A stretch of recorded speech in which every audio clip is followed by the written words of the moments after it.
Hello. So, uh, recap.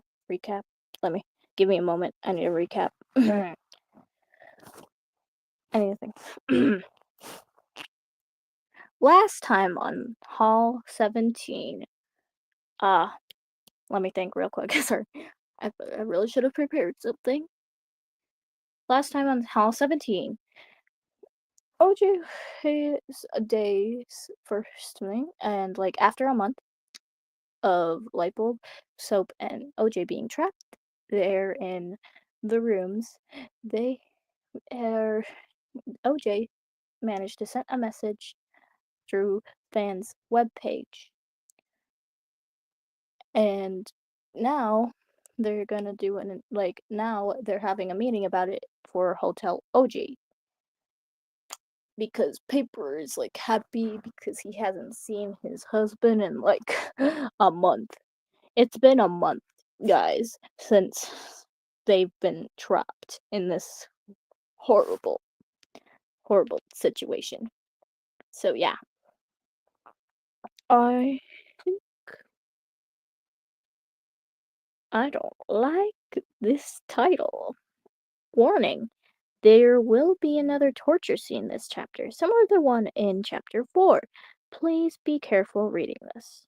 I think we might have read a little bit of the beginning to this, maybe.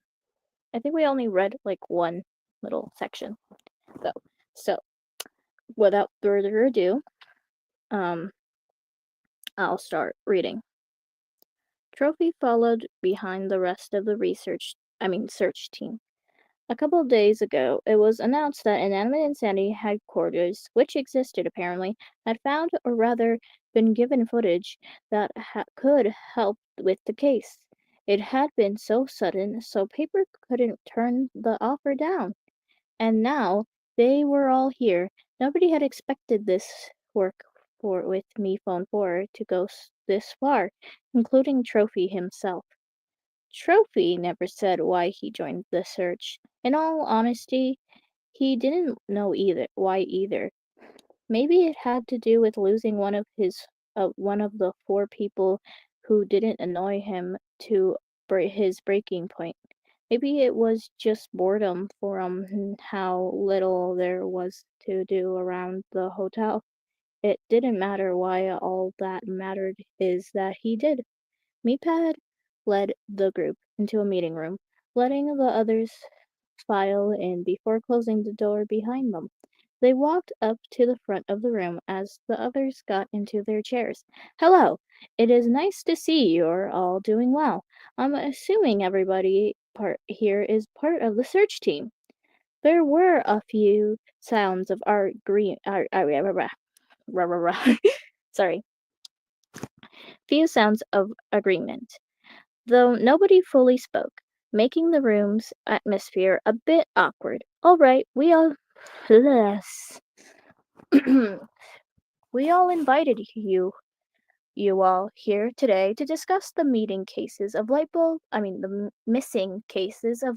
OJ, and Soap. Meatpad affirmed. We? Marshmallows asked. Yes, we refers to all of us at the Inanimate Insanity headquarters, just because all of us could come to the meeting or help out with this particular situation doesn't mean you don't get credit for the thought, Meatpad said supportively. Although MePhone 4 was asked to attend the meeting with us, and they haven't visited the conference room yet today, perhaps I should call them, in case they forgot the date. Oh, did not Meatpad, did MePhone get kidnapped? We have no clue.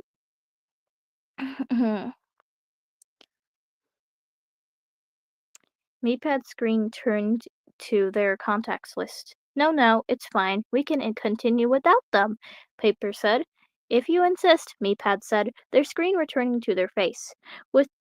That aside, we invited you here because of the footage Anonymous Insanity Headquarters has received. We believe this may help you with the investigation. Should I play the video? Yes, please, Paper said, being the leader of the group.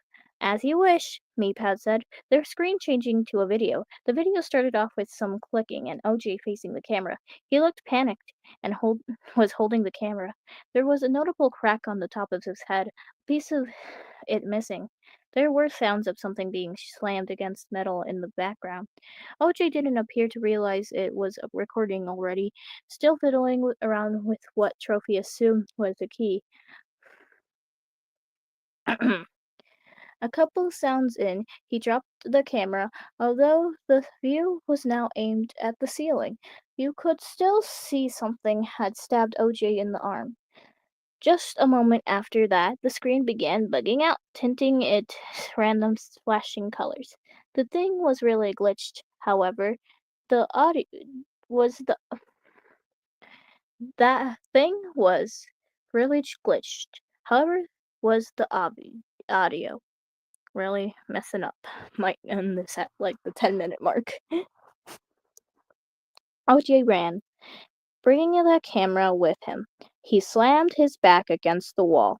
There was a loud, pixelated scream from an unidentifiable voice. As soon as he did, OJ began talking to the camera, though it came out too glitchy to understand more than 5 words. The video began cutting out at some points, the quality actively becoming worse, until the video ended entirely. Trophy looked around at the search team. Knife seemed to have been taken it the lightest, still looking surprised, but disgruntled disgruntled disgruntled at most. Marshmallow looked confused and disturbed, and Apple, who had followed her along despite not really being in the search team, was concerned.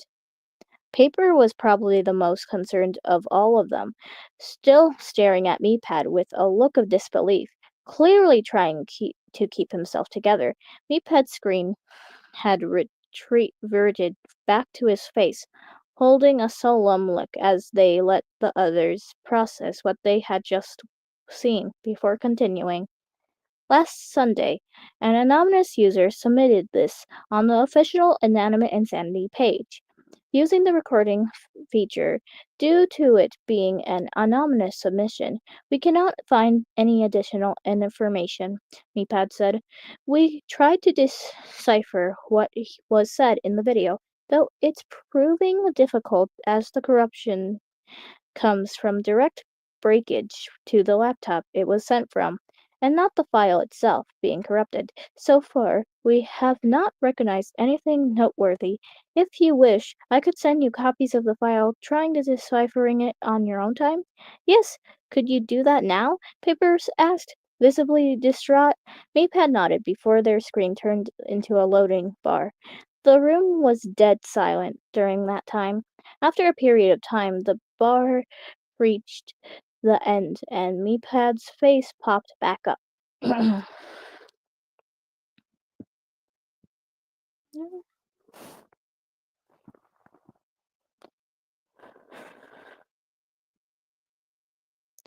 All of you should have received an email with the video file attached. Is there anything else we should cover before we end the meeting? Meepad said, though didn't receive a response. All right. Thank you all for visiting. You are welcome to leave when you want. They finished before teleporting out of the room. Slowly but surely, everybody left the room. On the walk back, Trophy spoke up. An entire meeting just for that?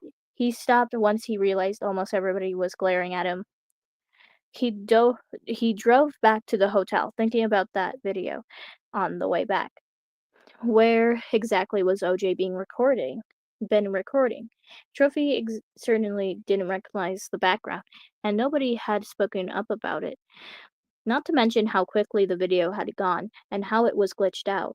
And the second voice? It was an information overload, especially considering how they had almost nothing to go off of until now. Trophy didn't want to think too hard about it. It didn't fit his personality, but one sympathetic question clung hard, despite how hard he tried to drop it. How were they doing now? Lightbulb glanced over to OJ. He hadn't been acting the same since the day 2 days ago. They had their first piece of hope they've had in months. Months! Oh, yeah, I guess they weren't just there for a month. They've been there for, like, a while now then. Oh, no. Like, months, plural?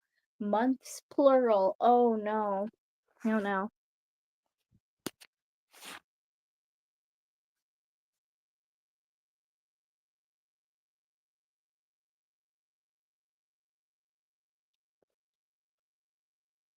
Well, none of them forgot they now had OJ's message out there. The atmosphere had become duller. OJ himself seemed empty, both literally and metaphorically. At least he started trying to get proper sleep for once. Before now, he'd stay up ridiculously late, regardless of the reason, then get up at the same time as Lightbulb and Soap as if he had gotten enough rest. Outside of that, he got annoyed easily, assuming he wasn't already spaced out. Both his roommates were concerned for him. Soap was the one who held on to the positivity the most. I thought that would have been Michael, but thinking about her surgeries, yeah, no, I don't think that could be her anymore.